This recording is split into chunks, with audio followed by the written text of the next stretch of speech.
타임을 코칭 타임으로 포트폴리오 점검부터 개별 종목까지 여러분의 계좌 건강을 챙겨보는 시간이죠. 서동구의 바이앤셀 시작합니다. 2차 추경안 등 이렇게 정책에 대한 기대감을 안고 상승 출발했던 우리 시장. 현재 구간에서는 숨고르기 하는 모습이 나타나고 있습니다. 오늘 시장 안에서는 양시장 모두 외국인과 기관이 동반 매도세를 나타내고 있는 가운데 외국인은 선물 시장 안에서도 물량을 덜어내고 있는 모습 포착되고 있습니다. 시장 상황은 이렇게 숨고르기 하는 모습을 나타내고 있지만 또 정부가 5대 문화 강국 실현을 위해서 5년간 51조 원을 투자하겠다라는 소식이 전해지면서 웹툰과 미디어주들 강세를 나타내고 있고요. 역시나 정책 기대감이 실리면서 스테이블 코인 관련주들과 또 AI 관련주들 부각받으면서 네카오가 동반 52주 신고가를 경신하기도 했습니다. 오늘은 스페셜 게스트로 신일섭 위원님 나와주셨는데요. 현재 지수가 숨고르기 하는 모습 나타내고 있습니다. 오늘 오전장 어떻게 보셨을까요? 네, 아까 그 런치 타임을 펀치 타임이라고 했나요? 코칭 타임입니다. 아, 코칭 타임이요? 네. 네. 아니, 라임이 너무 좋은 것 같은데 잘 안 들려가지고 네. 정말 누가 만들었는지 잘 만들었네요. 자, 런치 타임을 코칭 타임으로 만들어 봅시다. 네, 저는 펀칭 타임이라고 했는데 자, 2996.0인가요? 자, 봅시다. 2996.04. 아, 또 한 끗 차네요. 6월 17일 이틀 전에 기억하시죠? 10시 30분에 2998.62. 정말 깻잎 한 장 차이까지 3,000포인트에 근접했었죠. 오늘도 아침에 갭 상승을 시작해서 2996.04. 아, 정말 이거 약간 약 올리는 건가요? 3,000포인트에 누가 비누를 발라놔서 거기를 딱 발을 찍으려고 하면 미끄러지는 약간 그런 모습이죠. 일단은 이렇게 6월 17일 오전 그리고 오늘 6월 19일 오전 이렇게 두 번 9시에서 10시 사이 이때 3,000 가까이를 갔다가 두 번 밀렸기 때문에 일단은 3,000포인트를 오늘 오후에 바로 가기는 힘들어 보여요. 약간 조금 힘을 더 비축한 다음에 우리 약간 게임에서도 이런 거 경험하신 적 있으시죠? 어떤 문턱을 언덕을 딱 넘으려고 했는데 거기에 있는 적한테 뭘 맞아가지고 데미지를 입은 거예요. 그럼 약간 몸을 추스릴 시간이 필요하잖아요. 아이템도 정비하고 그다음에 다시 도전해서 그때 약간 3전 사기, 뭐 2전 3기로 넘잖아요. 그런 느낌으로 지금 가야 되지 않을까. 그러니까 지금 3전 사기, 2전 3기인가요? 2전 3기, 3전 사기 느낌으로 조금 비축을 한 다음에 이번 주에 될지 모르겠어요. 이제 하루밖에 안 남았기 때문에 이번 주에 안 되면 뭐 다음 주 정도의 중반 정도쯤에 이제 3,000포인트를 다시 세 번째 도전을 한번 해봐야 되지 않을까 이런 생각이 듭니다. 그래서 조금은 아쉽지만 여기서 확 꺾여서 뭐 저기가 시세가 꺾인 건 아니기 때문에 다시 3,000포인트에 대한 기대감을 계속 가져가시면 될 것 같고요. 오늘은 일단 힘들 것 같은 게 외국인이 지금 3,400억 가까이 팔고 있잖아요. 지금 12시가 지났는데 반 정도밖에 안 지났는데 벌써 저 정도 규모를 팔고 있으니까 오늘 마감 때 되면은 뭐 5, 6천억 원은 팔겠네요. 그래서 오늘 수급이 지금 계속 안 좋아서 여기서 극적인 변화가 일어나지 않는 한 되돌리긴 힘들 것 같아요. 그리고 개인 투자자분들이 지금 6,280억 들어오고 있잖아요. 엄청나게 많은 금액이죠, 지금. 이게 지금 이 상태대로 가면 개인 투자자 순매수가 1조가 넘는다는 건데 이러면 한 달 내 최고 기록입니다. 5월 22일 날 기록했던 게 7,970억이거든요. 지금 조금만 지나면 그거 갱신할 것 같아요. 그러니까 개인 투자자들이 또 이제 3,000포인트 갈 것 같으니까 막 달려드니까 약간 3,000포인트의 마의 벽이 밀어내는 그런 느낌적인 느낌으로 생각해 보시면 될 것 같습니다. 네, 오늘 일장에서는 이 외국인들의 매도 규모가 확대되면서 지수 되돌림이 나오기는 어려울 거라는 점 진단을 해주셨습니다. 그렇다면 이러한 시장 상황 속에서 내 종목의 전략 어떻게 꾸려가 보면 좋을지 궁금하신 분들 망설이지 마시고 연락 주시기 바랍니다. 전화 02-3772-0269번 활짝 열려 있고요. 문자는 샵 3772번으로 여러분이 현재 고민하고 계신 종목명과 매수가, 비중 세 가지 빠짐없이 남겨주시면 되겠습니다. 유튜브 댓글도 마찬가지입니다. 현재 여러분이 솔루션이 필요하신 종목명과 매수가, 비중 세 가지 남겨주시면 상담 도와드리도록 하겠고요. 이렇게 개별 종목뿐만 아니라 전반적인 나의 포트폴리오 상태 점검해보고 싶다 하시는 분들도 참여 방법 안내드리겠습니다. 여러분들이 보유하고 계신 종목 중에 비중이 가장 높은 5개의 종목, 문자 샵 3772번으로 종목명과 매수가, 비중 세 가지 남겨주시고요. 아울러서 여러분의 사연까지 보내주신다면 더욱더 꼼꼼한 진단 받아보실 수가 있겠습니다. 그럼 저희는 참여 방법 확인하고 돌아오겠습니다.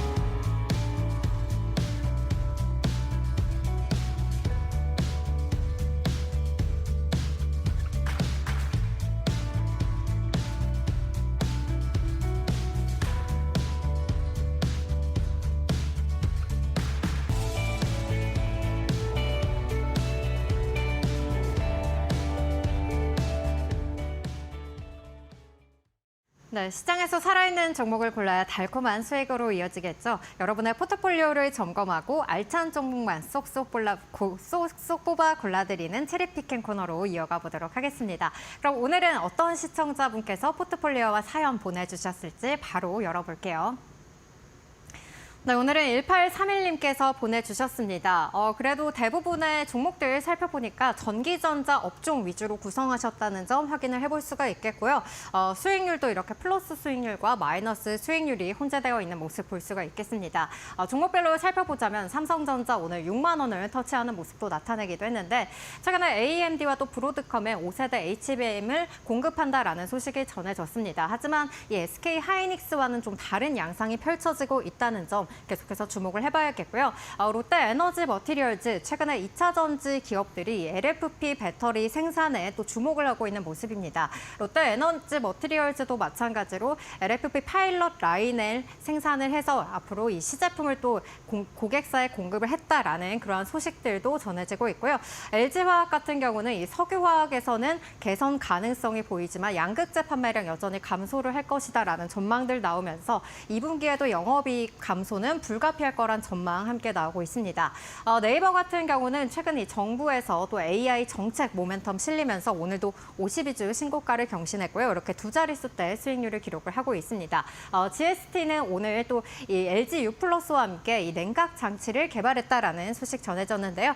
이러한 종목들도 어떤 솔루션 주실지 하나씩 짚어보시면 좋겠고요. 또 체리피킹 종목도 어떠한 종목 꼽아주실지 끝까지 지켜보시면 좋겠습니다. 그럼 사연도 바로 열어볼게요.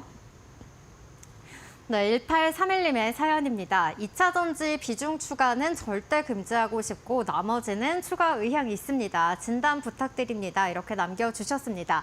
일단 2차 전지를 제외하고는 나머지 종목들은 추가 매수에 대한 의사가 있다는 점 사연을 함께 남겨주셨는데요.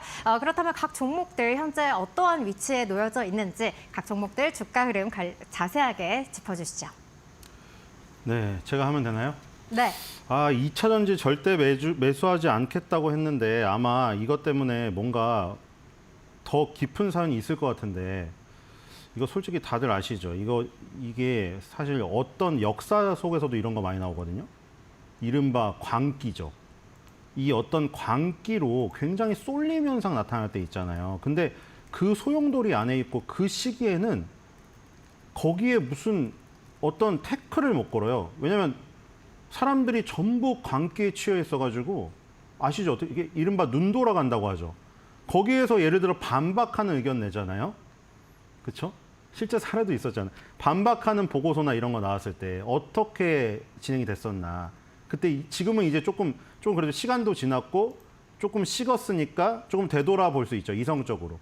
그때 그랬잖아요. 2차 전지를 갖고 굉장히 뭐 엄청 장밋빛 꿈에 젖어 있으신 분들이 증권사에서 굉장히 안 좋은 보고서 나왔을 때 뭐 원래부터 사실 그 전부터도 사실 뭐 증권사에서 보고서 내면 언제부터인지 모르겠지만 굉장히 안 믿는 불신의 저희가 돼버렸잖아요. 지금 뭐 증권주가 주가는 좋지만 여러분들 항상 증권사 보고서 애널리스트 보고서 보면은 맨날 뭐 뒷북이고 뭐 저기 증권사는 매도해놓고 뭐 매수 보고서를 냈다. 그것도 사실은 좀 잘못된 말이긴 하거든요.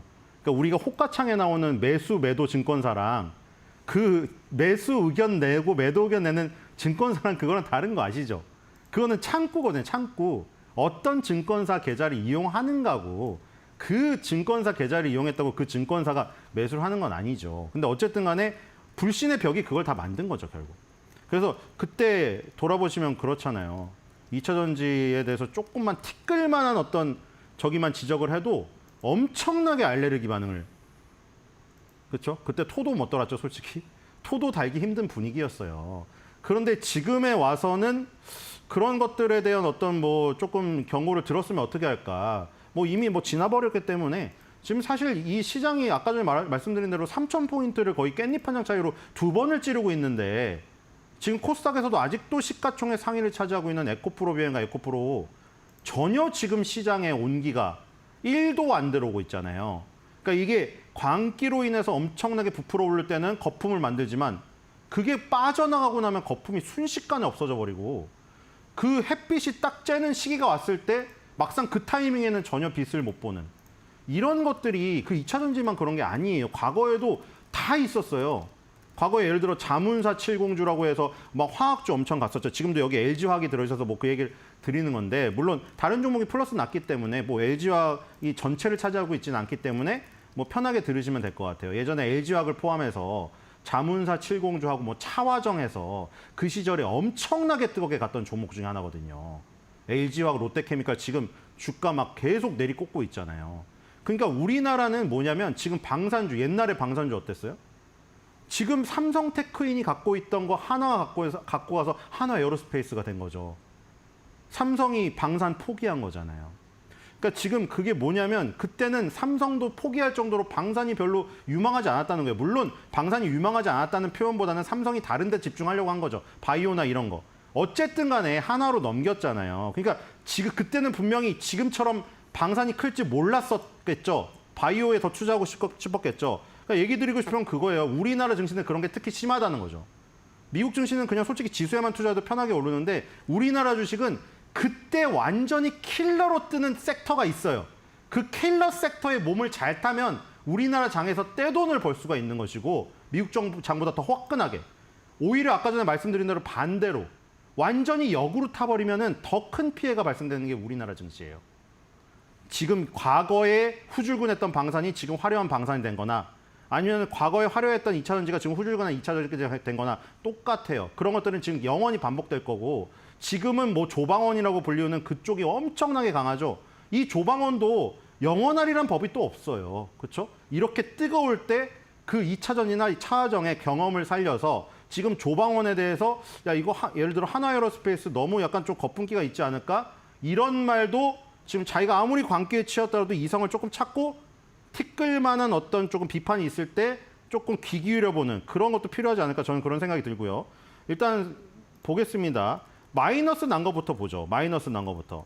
LG화학이 지금 63% 마이너스 제일 많이 났잖아요. 아까 말한 차화정 시절에 뜨겁게 갔던 거. 지금 LG화학하고 롯데케미칼 이거 두 개 가지신 분이 정말 고민이 많을 겁니다. 그렇죠? 한도 끝도 없이 빠지니까. 롯데케미칼과 LG화학의 공통점이 뭔지 아세요? NCC를 갖고 있잖아요. 나프타 크래커 센터를. 그래서 물론 약간의 아이템은 틀리죠. LG화학 같은 경우는 우리 창호로 많이 쓰는 PVC나 지금 여기 노트북 요거 있죠. 마우스 이런 거 다 ABS로 만드는 그런 것들을 추출해서 만들죠. NCC도 갖고 있는데 그 제품도 내놓죠. 근데 롯데케미칼은 보통 NCC에서 뽑아낸 기초 원료를 보통 팔죠. 근데 어쨌든 간에 유가에 연동되는 게 크다는 거죠. 나프타가 결국 원유를 끓여서 거기서 나오는 거고 나프타를 받아서 끓이는 게 나프타 크래커 센터고 거기부터가 화학 산업이에요. 제가 말씀드린 이 앞쪽은 정유 산업이고 근데 화학이 롯데케미칼, LG화학이 너무 장사가 안 되다 보니 이제는 그 앞을 침투하려고 하는 거죠. 정유 산업이 하던 것까지 하려고 하는 거예요. 원유를 끓여가지고 그것까지 하려고. 휘발유, 경유, 등유, 중유, 나프타 이렇게 분류가 되는 거기부터 하려고. 왜냐면 거기가 마진이 더 많이 남으니까. 그러니까 얼마나 급하다는 거를 반증하는 거예요. 그리고 롯데케미칼, LG화학이 보수를 많이 합니다. 원래 정기 보수를 하는데 유달리 많아지고 있어요. 왜요? 돌리면 마진이 역마진이 나니까. 그거랑 똑같아요. 중국집에 리모델링 중이라고 써 있어서 계속 장사를 안 해요. 근데 무슨 리모델링 하나 해서 딱 들어봤더니 리모델링 공사를 안 하고 있어요. 그게 뭐죠? 자기네 그냥 장사가 안 되니까 어차피 열어서 인건비 나가고 뭐 저기 전등값 나갈까 봐 그렇게 얘기하긴 창피하니까 밖에다 리모델링 중이라고 표는 붙여놨는데 그냥 쉬고 있는 거예요. 사장님하고 주방장이 다. 장사 안 돼서.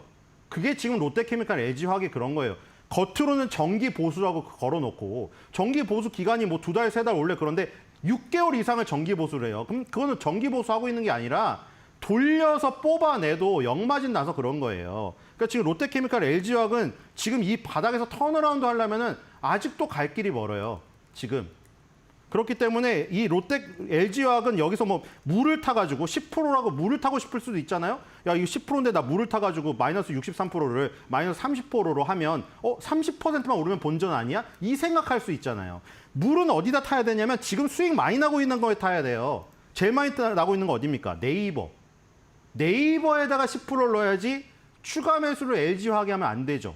물론 아까 말씀드렸다시피 LG화학도 아까 순수 화학 쪽에다가 이제 2차 전지에 편입이 됐잖아요. 양극재로. 그러니까 그쪽에서 보면은 이 사연 주신 분이 맞아요. 2차 전지 비중 추가는 절대 금지하고 싶으니 제가 말씀드린 그 화학 쪽에서의 업황 말고도 2차 전지 쪽을 안 산다고 했으니 안 사실 거예요. 분명히.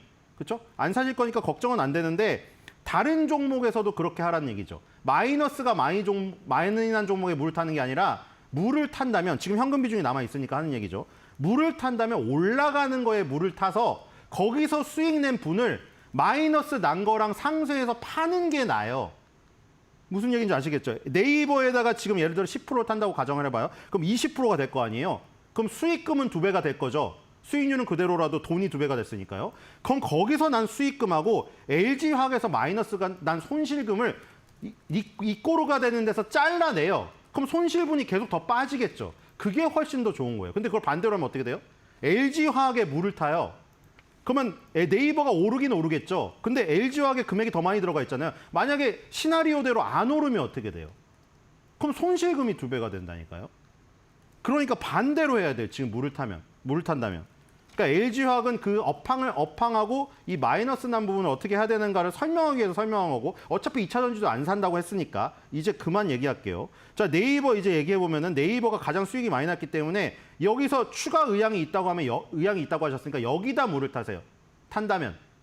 왜냐면 지금 네이버가 지금 오르는 이유가 뭐 가장 많이 나오는 이유가 그거죠. 이름도 왜 하정우, 딱 어떻게 하정우죠? 하정우 씨가 AI 수석이 됐잖아요. 그래서 뭐 그런 어떤 정권의 배를 탄, 한 배를 탄 그런 부분 때문에 오르긴 오르는데 그냥 단순히 그 이유 때문이라면 사실 이것도 인맥이라고 볼 수 있죠. 인간관계로 인해서 오르는 거라면 단기로 끝날 가능성이 큰데 네이버가 그게 아니라 그동안 잠재돼 있던 인공지능, 자체 인공지능 많이 만들었잖아요. 근데 워낙에 무슨 챗 GPT, 오픈 AI, 무슨 저기 엘론 머스크가 테슬라의 그록, 뭐 저기 또 제미나이, 구글의 제미나이 있잖아요. 너무 훌륭하니까 네이버가 후발주자기도 하고 걔네를 넣어야 되는데 뛰어넘는 성능 못 발휘한 거죠. 그런데 어쨌든 간에 네이버도 꿋꿋이 길을 가고 있잖아요. 80년대생 최수연 대표. 정말 젊은 대표잖아요. 지금 80년대생이면은 그 한 기업의 CEO로서는 엄청 젊은 CEO예요. 그렇죠?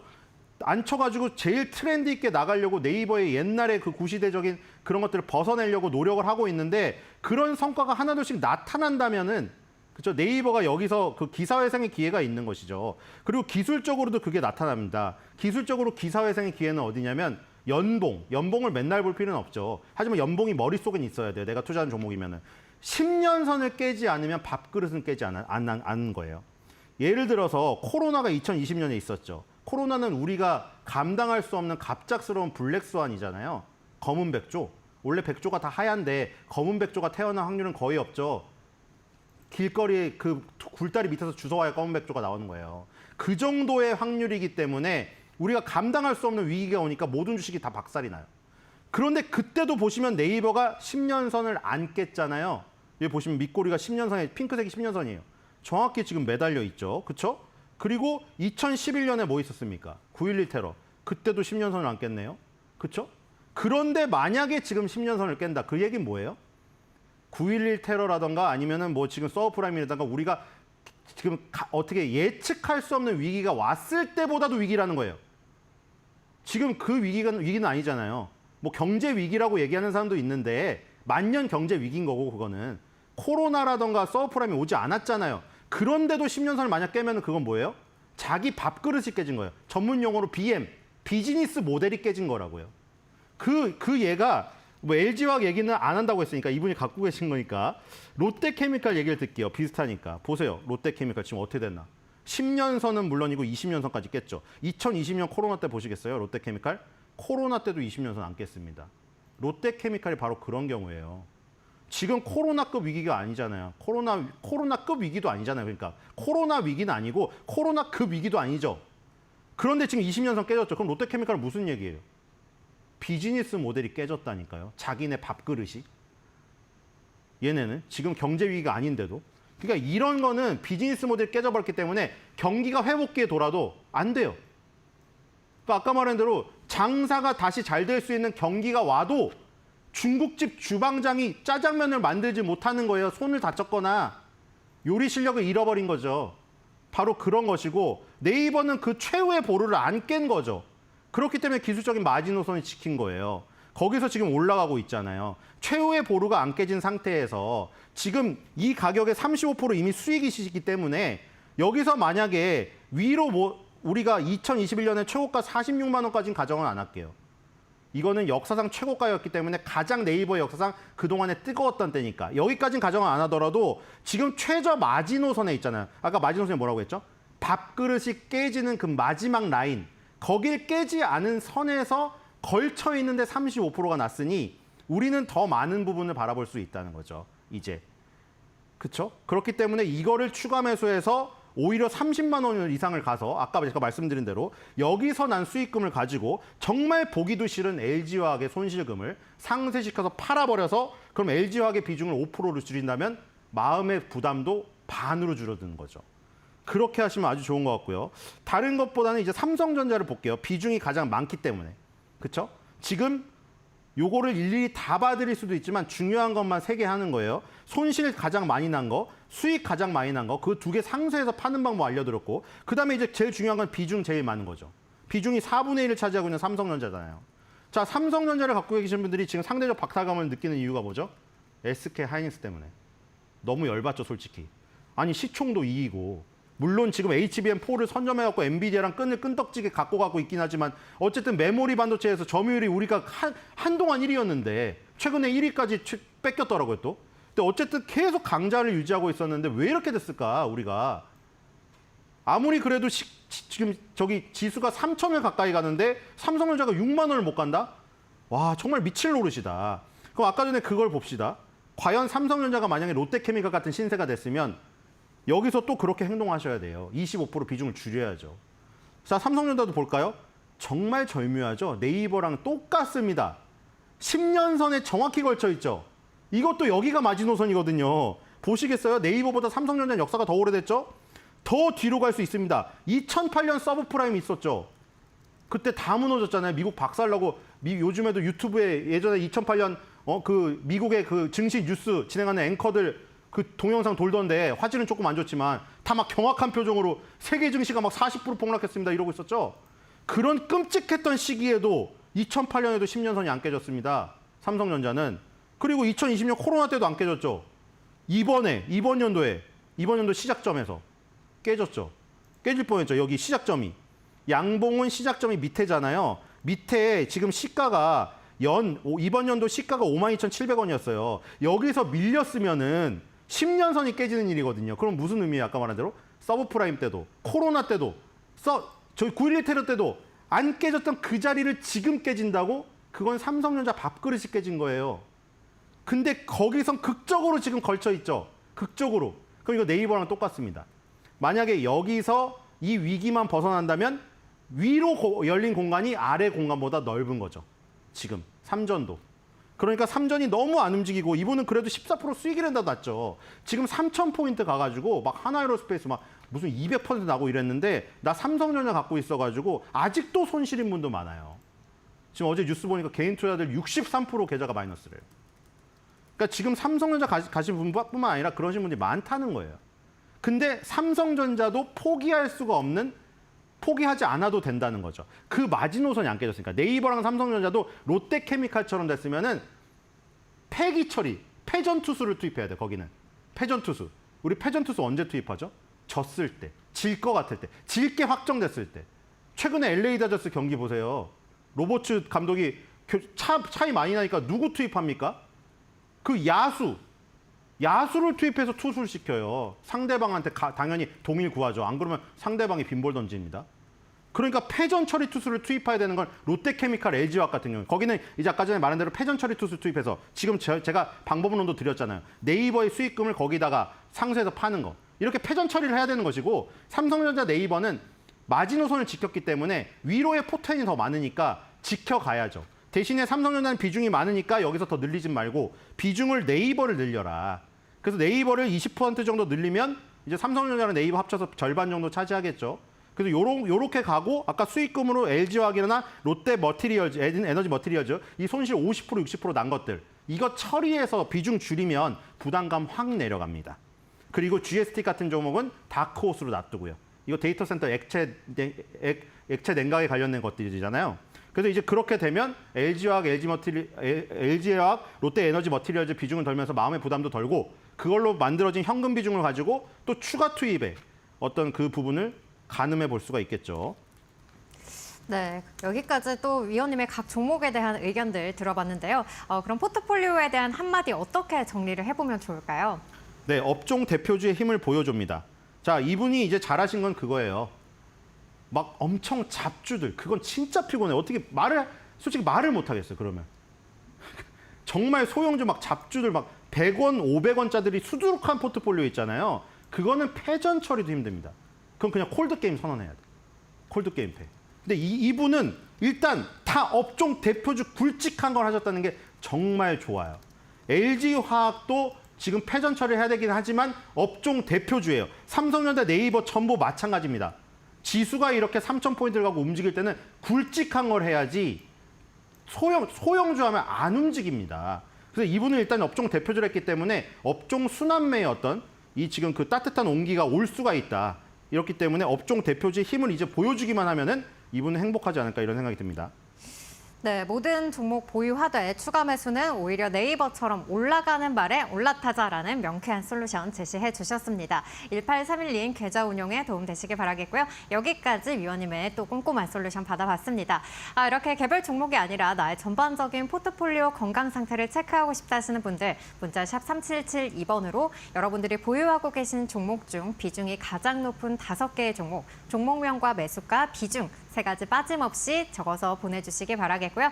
이와 더불어서 여러분의 투자 성향이나 또 추가 매수할까요? 이렇게 질문까지 남겨주신다면 더욱더 꼼꼼한 솔루션 받아보실 수 있으니까요. 이 부분도 기억해 주시기 바라겠습니다. 그럼 저희는 잠시 후 종목 상담 코너로 돌아오겠습니다.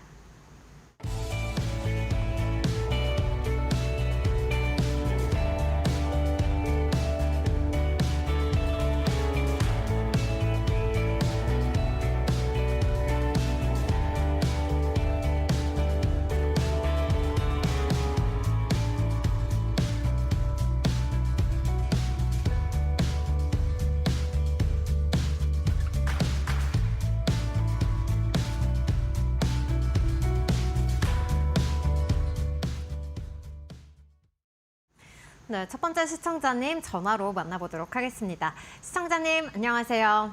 네, 수고 많습니다. 네, 반갑습니다. 어떤 네. 종목 고민이실까요? 삼성중공업 삼성중공업 가지고 계시고 매수가랑 비중이 어떻게 되실까요? 14,300원. 비중은 20%입니다. 비중 20%의 매수가가 어떻게 되시죠? 14,300원. 14,000원 라인대에 매수를 하셨고 그럼 네. 현재는 어쨌든 이익을 실현하신 상황인데 어떤 부분이 고민되실까요? 아니, 이게 어제도 그러고 오늘도 그러고 계속 내리더라고 보니까. 예. 네. 그래, 왜 그런지 궁금하고 뭐 고가를 얼마나 잡아야 되는지 그것도 궁금합니다. 네, 전화 잘 주셨고요. 네. 계속해서 올라가다가 이제 주가가 조정을 보이고 있으니까 또 이 부분 걱정이 되시는 것 같습니다. 위원님 네, 목표가 어느 정도 잡고 대응해보면 좋을까요? 이미 한 주당 3,000원 수익 나시는 거죠, 지금. 어쨌든 지금 그 조방원의 하나, 아까 전에 말씀드린 대로 옛날에 과거에 뭐 차화정 시절도 있었고 2차전지 시절도 있었고 그 사이에도 많이 있었어요. 지금 제가 기억나는 게 차화정 2차전지밖에 없어서 그런데 뜨거웠던 시절. 지금은 또 조방원이잖아요. 물론 조선주도 그러니까 조선주 같은 경우에는 굉장히 오랜 시기를 거쳐서 다시 스타로 뜬 케이스죠. 그렇죠? 조선주 2007년, 2008년에 어마어마한 시세를 냈다가 얘네도 이제 아까 전에 말한 대로 그때만의 또 광기가 있었어요. 아마 우리는 항상 그렇잖아요. 최근의 기억이 뜨겁잖아요. 그렇죠? 최근에 인간이 어쩔 수 없어요. 파블로프 효과라고 이전 거는 까먹어요. 그러니까 이전에 막 너무 재밌었고 막 이런 영화도 지금 어제 본 영화가 재밌으면 그게 더 재밌다고 생각해. 내 인생 영화가 어제 거라고 생각해. 그러니까 조선도 마찬가지예요. 그 2007년에 기억이 있으신 오랜 투자하신 분도 2007년에 그렇게 뜨거웠는데도 지금이 더 뜨겁게 생각이 될 거예요. 지금 조방원이 워낙에 뜨겁기 때문에. 지금 어떻게 보면은 다른 종목보다는 좋죠.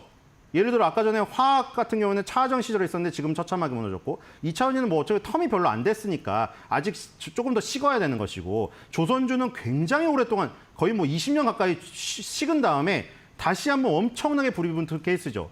지금 그래서 그런 것이 좋은 거예요. 엄청나게 오랜 기간 동안 최대한 식었어요. 그래서 뜨겁게 갈 수 있는 온도가 되어 있는 데다가 이게 지금 그냥 괜히 얽힌 게 아니라 미국의 어떤 정책과 얽혀 있잖아요. 미국이 결국에는 중국한테 모든 거 반도체도 하기 싫고 다 밀어내는 거 아시죠? 중국 조선도 싫은 거예요. 중국 조선도. 왜냐면 자기네가 예전에는 레이건 때는 엄청 해군이 융성했었는데 지금 같은 경우에 중국이 막 항공모함 찍어내고 이러다가는 뒤집히겠다 싶은 거죠. 근데 갑자기 미국이 그동안 배를 안 만들고 쉬고 있었는데 갑자기 만들려니까 이게 떨어진 거 능력이. 그러다 보니 조금 법을 풀어서라도 해외에 조금 도움을 받자. 이래서 결국 한중일 중에 선택할 수 있는 건 중국은 아니고 일본, 한국 아닙니까? 그중에 삼성중공업 같은 경우는 지금 뭐에 강점이 있었나요? 옛날에. 얘네들은 해양 플랜트에 강점이 있어요. 그러니까 이 유가가 오르면 연동이 제일 심한 애예요, 지금. 그래서 물론 HD 현대미포나 이런 것들이 조금 주가가 더 가긴 했죠. 근데 HD 현대미포는 조그만 배를 만들기 때문에 좀 더 빨리 돌아오니까 주가도 먼저 움직이는 경향이 있는 것이고 지금 삼성중공업은 조금 더 늦게 움직여요. 얘는 왜냐면 해양 플랜트는 배 가격의 3, 4배에다가 훨씬 더 공기도 오래 걸려요. 이거랑 주식시장 움직이는 거랑 똑같아요. 우리가 먼저 만들어지는 게 먼저 가고 나중에 만들어지는 게 나중에 가요. 주가도. 그래서 삼성중공업이 조금 느리지만 따라간다. 그리고 최근에 조정은 조방원이 다 비슷해요. 약간 조방원이. 왜냐면 지금 반도체라던가 아니면 지금 예를 들어서 뭐 지금 새롭게 등장한 스테이블 코인 테마라던가 이런 게 강하게 가다 보니까 그동안 강하게 갔던 조방원이 약간 눌림목이 있죠. 한화에어로스페이스도 100만 원 앞두고 계속 주춤거리고 있듯이. 그러니까 조방원이 눌림목은 주지만 아직 이 신진 세력인 조방원의 이 스토리는 아직 끝나지 않은 것으로 보입니다. 왜냐하면 우리가 길게 한 번씩은 볼 필요가 있다고 했잖아요. 아까 저희 롯데케미칼도 그렇고 네이버도 그렇고 연봉 한 번씩 봤죠. 삼성중공업도 맨날 볼 필요는 없지만 연봉을 한번 볼 필요가 있죠. 연봉을 보니까 20년 선을 돌파했습니다. 이번 연도에. 근데 언제 깨졌나 봤더니 무려 15년도. 지금으로부터 10년 전입니다. 엄청나게 오래됐죠. 10년 전에 삼성중공업이 20년 선을 깬 뒤에 그 전에 뭐가 있었죠 또? 14년도에 10년 선을 깼죠. 아까 보시면 여기 똑같이 나오잖아요. 2008년 서브프라임. 2008년 서브프라임 때도 10년 선을 안 깼어요. 그거 뭐라고요? 밥그릇이 안 깨진 거죠. 근데 언제 깨졌어요? 15년도에 깨졌습니다. 그 뒤로 몰락했죠. 롯데케미칼 차트랑 똑같이 됐잖아요. 그러다가 롯데케미칼, LG화학은 아직도 저 밑으로 계속 내려가고 있죠. 걔네들은 패전 처리를 해야 되는 거고 얘는 지금 어떻게 됐나요? 20년 선을 10년 선 만에 올라왔습니다. 그러니까 20년 선을 10년 선 만에 올라왔기 때문에 우리 그렇잖아요. 너무 오랜만에 옛날에 내가 소시적에는 막 한라산 등반을 한 번에 하고 쉬지도 않고 이랬는데 이제 내가 나이가 든 거예요. 그래서 오랜만에 가서 힘을 다해가지고 한라산 등반을 그래도 중턱 이상까지 간 거예요. 저기 힘을 다해서. 그러면은 너무 오랫동안 쉬었고 내가 체력이 떨어졌으니까 한 번 숨 쉴 시간은 필요하잖아요. 하지만 10년 만에 올라왔고 마음이 틀리기 때문에 정상까지 올라갈 힘은 많이 남은 거예요. 지금 삼성중공업이나 조선주들이 그런 경우예요. 지금 삼성중공업뿐만이 그런 게 아니거든요. 지금 예를 들어서 하나오션도 볼게요. 하나오션이 이름이 새롭게 바뀌어서 그렇지 옛날에 대우조선해양의 차트잖아요. 대우조선해양도 마찬가지죠. 지금 이번 연도에 20년을 돌파했죠. 이번 연도에 처음으로 오랜만에. 그렇죠? 그래서 하나오션이든 삼성중공업이든 비슷합니다. 이제 20년 선을 돌파했기 때문에 장기적으로 보면 이제 상승 초입일 가능성이 있는 거죠. 대신에 20년 선을 한번 턱걸이를 넘어서는 그 순간에 눌림목이 있는 과정이 꼭 있어야 됩니다. 그래서 그 눌림목이라고 판단하시면 될 것 같고요. 조금 더 수익을 연장해보는 게 어떤가. 그래서 조방원 걱정하지 마시고 아마 3,000포인트를 다시 지나가게 되면 또 이 조방원의 주력이 하락할 때가 옵니다. 순환매가. 그래서 편하게 그냥 기다리시면 되지 않을까 이런 생각이 듭니다. 네, 알겠습니다. 네, 삼성중공업은 눌림목 상황 연출되고 있지만 업황에 대한 모멘텀 살아있다는 긍정적 관점 제시해 주셨고요. 또 3,000포인트 돌파 시에 상승 여력 남아있다는 점도 함께 챙겨보시기 바라겠습니다. 그럼 저희 다음 시청자분도 바로 연결해 보도록 할게요. 시청자님 안녕하세요. 네, 안녕하세요. 네, 반갑습니다. 네, 어떤 종목 네. 고민이신가요? 레인보우 로보틱스요. 레인보우 로보틱스 가지고 계시고 매수가랑 비중은요? 29만 5천 원에 7%요. 29만 5천 원에 7% 가지고 네, 계시고 네. 네. 요즘 주가가 좀 지지부진한 그런 흐름을 보이고 있어서 좀 답답하실 것 같은데 네. 어떤 부분 도와드리면 좋을까요? 이거를 더 추가 비중을 많이 싣지 않아서 더 추가 매수를 해야 될지 아니면은 지금 로봇주가 인기가 없어가지고 관심이 없는 것 같아서 이거를 어떻게 대처를 해야 되나 선생님한테 여쭤보려고요. 네, 알겠습니다. 네. 위원님, 이 종목 지금 자리에서 추가 매수해도 괜찮을까요? 네, 뭐 추가 매수도 괜찮은데 뭐 선생님까지는 아닌 것 같고요. 네. 지금 로봇주가 인기가 없어서 그런 거죠. 지금 네. 인기가 우리나라는 동시에 다 있기가 힘들어요. 되게 쪼그매가지고 네. 그러잖아요. 막 나라가 정말 땅덩어리가 크고 하면은 막 미국 같은 경우에 막 주지사들도 거의 대통령급 대접을 받잖아요. 거기서는 LA에서는 LA 주지사, 뭐 필라델피아는 필라델피아 주지사. 우리나라는 네. 땅덩어리가 좁으니까 대통령만 딱 눈에 띄지. 뭐 예를 들어 뭐 창원 시장을 저희 비하는 거 아니고요. 예를 들어 무슨 지방 시장을 막 대통령급으로 쳐주진 않잖아요. 이게 시장 여기도 똑같아요. 우리나라 시장도 주식시장도 여러 개가 동시에 스포트라이트를 받기에는 너무 수급적인 부분이 캐파가 작은 거예요. 이 양적인 부분이. 그러니까 네. 스포트라이트가 쏠린 애들만 거기만 쏠리는 거죠. 그러니까 예를 들어 지금 조방원에 쏠렸다가 지금 최근에 며칠은 또 누가 쏠려요? 한동안 잊혀졌던 네카오에 또 쏠리고 있어요. 네카오가 저번 정권 때 굉장히 안 좋기도 했었고 이번 정권에서 기대감이 있는 데다가 아까 전에 말했듯이 그 밥그릇을 지킬 수 있는 마지노선까지 왔다는 그 가격적인 메리트 그것까지 병합이 돼서 네카오로 또 쏠리고 있어요. 그러니까 오늘도 지금 네카오만 가고 있잖아요. 또. 그러니까 이제 로봇주가 뜨거웠을 때도 있었잖아요. 레인보우 로보틱스가 정말 화끈했을 때가 있었잖아요. 근데 지금 레인보우 로보틱스는 지금 조방원이나 네카오가 강하니까 살짝 물러나 있는 거죠. 그럼 우리가 봤을 때 레인보우 로보틱스에 다시 스포트라이트가 돌아올 수 있는 기회가 있는가 없는가 그거 보면 되잖아요. 결론만 보면은 기회는 있다는 생각이 들어요. 지금 단지 너무 뜨겁게 옆에 친구들이 잘 나가다 보니 뭐 그런 거죠. 우리 걸그룹, 보이그룹 또 잘 나갈 때 못 나갈 때 있는데 결국에는 다 그 이후에 판단해야 되잖아요. 그 걸그룹, 보이그룹 생활을 마감했을 때 평가해야 되잖아요. 지금 예를 들어서 뭐 아이브가 좋니, 뭐가 좋니 막 하는데 서로 아이브가 잘 나갈 때가 있고, 그러니까 장원영이 잘 나갈 때가 있고, 카리나가 잘 나갈 때가 있잖아요. 근데 나중에 봤을 때 장원영, 카리나, 야, 그 당시에 투톱이었어. 그러면 이제 둘 다 잘 나간 거예요. 지금도 마찬가지로 로봇주도 그런 대접을 받기에 충분하다고 생각이 됩니다. 기술적으로도 그래요. 지금 빠진 게 지금 주춤거리고 있어서 그렇지 시세가 끝나지가 않았어요. 뭐가 안 끝났냐면 중요한 부분이 여기입니다. 2025년도 1월 달. 2025년도 1월 달에 이 갭 상승 부분 나오면서 아마 그때 그거였을 거예요. 삼성전자가 지분 인수 그리고 확대해가지고 네. 아예 자회사 했을 때 맞죠? 그래서 그 갭 상승했던 부분이 어디냐면은 2023년도 9월 달에 여기 있죠. 이 윗꼬리 단 거 여기를 단번에 날려버렸잖아요. 그 다음에 지금 그거 어디 지키고 있나 봐봐요. 지금 월봉에. 3개월 동안 그 갭 지키고 있습니다. 그렇죠? 이 갭을 지키고 있습니다. 이게 정말 기술적으로 중요한 거죠. 만약에 이 갭이 깨져가지고 여기를 부셔가지고 다시 2023년 9월달 수준으로 돌아갔으면은 지금 추가 매수를 안 하는 게 좋아요. 근데 지금 이 갭을 지키고 있다는 게 향후에 다시 레인보우 로보틱스로 스포트라이트가 돌아왔을 때 다시 뜨겁게 움직일 수 있는 어떤 요 마지노선까지 지금 가까이 오고 있는 거거든요. 그렇기 때문에 추가 매수도 가능하다.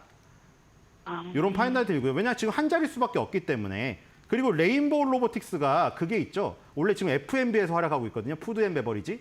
그러니까 치킨집에서 치킨 튀기는 팔, 그리고 뭐 카페에서 옮기는 팔 이건데 얘네가 이제 공장으로까지 가기 시작했잖아요. 공장에서 원래 산업용 로봇이 일하던 곳에서 이제 1+1으로 산업용 로봇 크기를 조금 줄이고 같이 들어가요. 인간하고. 이런 시대가 오기 때문에 더욱더 확대가 되고 있다. 그리고 아까 조선 얘기했는데 이거 조선이랑도 이제 연관됩니다. 그렇죠? 조선소에도 위험한 일에 로봇이 투입됩니다. 그래서 F&B에서 공장에서 조선소까지 점점 분야가 확대되고 있고 우리 테슬라가 하고 있는 그 분야도 있죠.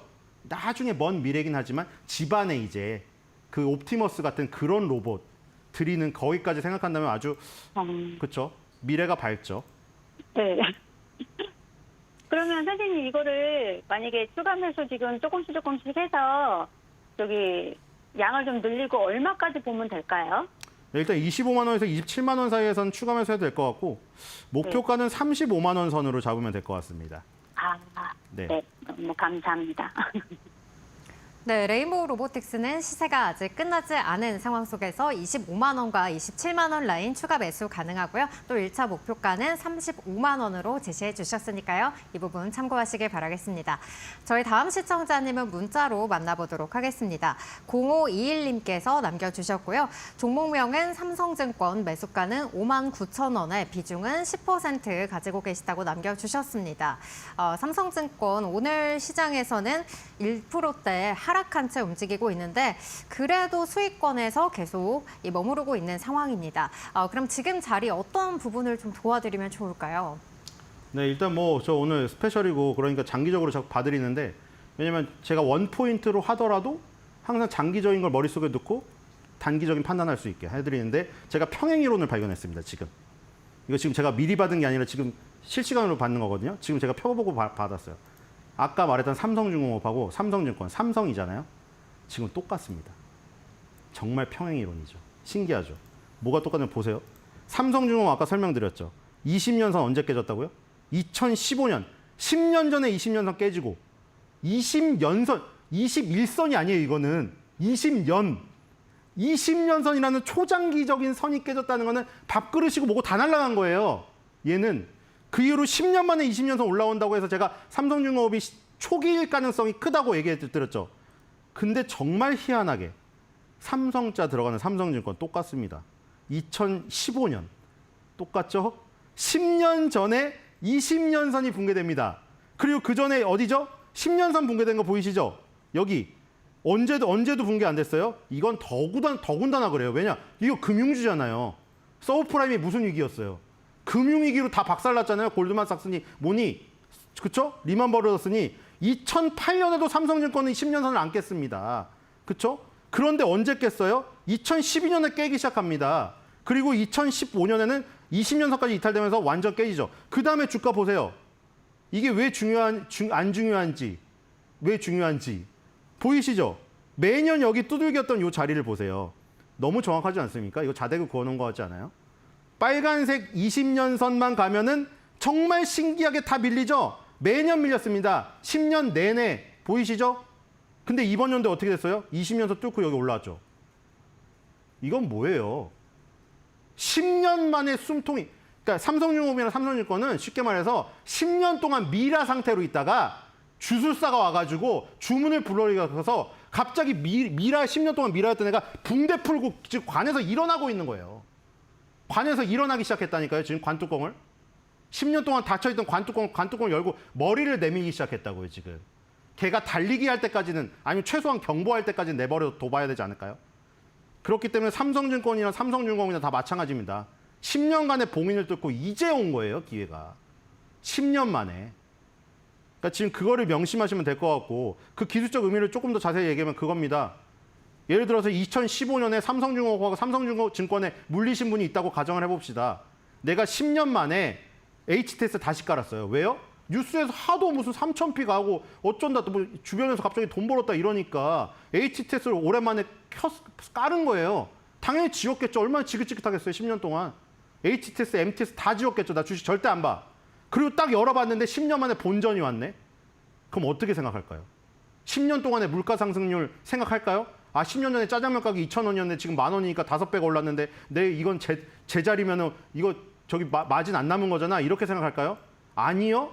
뒤도 돌아보지 않고 매도 버튼 누릅니다. 급해서 전화 걸 수도 있어요. 이 시대에. 이 시대에 전화 걸어가지고 전화로 매도해 주세요 할 수도 있어요. 수수료 내고도. 왜냐? 너무 지긋지긋하다니까. 지긋지긋했었는데 10년 만에 본전 왔다니까.